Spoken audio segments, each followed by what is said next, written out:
Mes premiers mots en cette circonstance toute particulière sont pour exprimer à titre posthume mes remerciements et ma profonde gratitude au feu président Jovenel Moïse qui, au tout début du mois de mars 2020, m'avait fait l'insigne honneur de me confier les rênes de la diplomatie haïtienne dans un contexte extrêmement difficile de la vie nationale.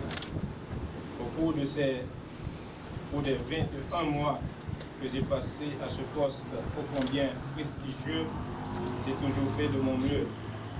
Grâce à la franche collaboration des compétents et dévoués serviteurs de l'État qui sont affectés tant aux services internes qu'aux services externes de la chancellerie pour défendre et promouvoir avec dévouement et détermination les intérêts supérieurs de la nation sur la scène internationale.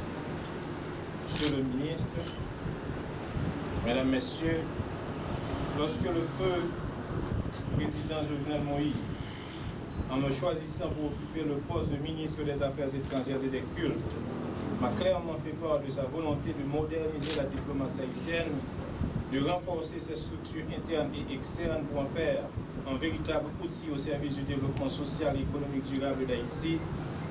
Il m'a ainsi donné l'opportunité de servir mon pays au plus haut niveau et surtout de concevoir et conduire une politique étrangère à la hauteur de l'histoire de grandeur et de fierté de notre patrie commune.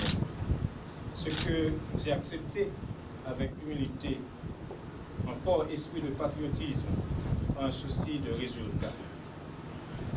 Après avoir procédé à un minutieux état des lieux des services internes et externes du ministère, dans le contexte de la crise sociopolitique qui sévissait dans le pays, avec les épisodes répétés de pays locaux et de troubles à l'ordre public, aggravés par l'introduction sur le territoire national de la pandémie de coronavirus à la mi-mars 2021, j'ai fait l'option, avec l'assentiment du chef de l'État, d'une diplomatie en temps de crise. C'est ainsi que je me suis tout de suite évertué à mobiliser les partenaires internationaux dans le cadre de la lutte contre la Covid-19, rapatrier les Haïtiens bloqués à l'extérieur, négocier un meilleur traitement pour les migrants en Amérique centrale, élever la voix pour dénoncer les mauvais traitements infligés à ceux qui se trouvent ou qui se retrouvaient en Amérique du Nord. Parallèlement, nous avons œuvré au renforcement de la participation d'Haïti au processus d'intégration régionale, ainsi que sa présence sur la scène internationale en assurant la présidence tournante du Conseil des relations extérieures et communautaires de la CARICOM. En ouvrant une mission diplomatique en poste consulaire au Maroc et en harmonisant autant que faire se pouvait les relations entre la République d'Haïti et certains pays de l'Amérique du Sud et de l'Amérique centrale. Force est de constater que, malgré les vents contraires, l'image et la présence d'Haïti à l'extérieur s'en est trouvée améliorée et renforcée en ce court laps de temps. Il est de même de la participation active du pays aux travaux et activités des organisations internationales comme l'ONU, l'OEA, l'OEA-ACP, la CELAC, entre autres. Partout, nos missions et postes consulaires sont devenus de vrais centres de promotion et de valorisation de la culture haïtienne. Je voudrais remercier le Premier ministre, Dr. Ariel Henry, d'avoir placé sa confiance en moi en me choisissant pour conduire la diplomatie haïtienne.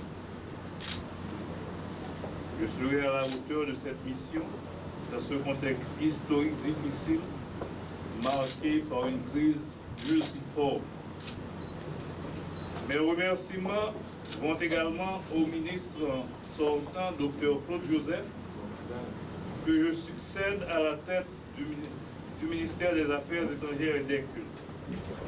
Excellence, je vous transmets mes remerciements pour avoir servi notre pays dans ce contexte difficile. De même, je dois prendre note et vous remercier d'avoir entamé des chantiers qui nous serviront de piste pour avancer et aller de l'avant. Je voudrais saisir cette occasion également pour remercier tous ceux et toutes celles qui ont accepté de servir la diplomatie haïtienne, tant au sein du ministère qu'à l'extérieur, dans nos missions diplomatiques et consulaires. J'attends de vous, chers cadres et employés, dévouement, professionnalisme et une franche collaboration dans l'accomplissement de la mission assignée au ministère des Affaires étrangères et des Cultes. Je veux profiter de cette opportunité pour rassurer nos partenaires de la communauté internationale.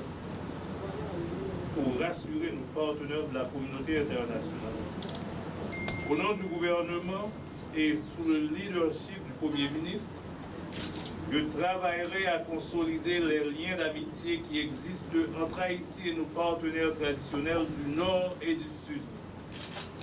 Je chercherai à explorer toutes les opportunités de coopération dans les domaines économiques, commerciaux, scientifiques, techniques et culturels au profit de notre pays.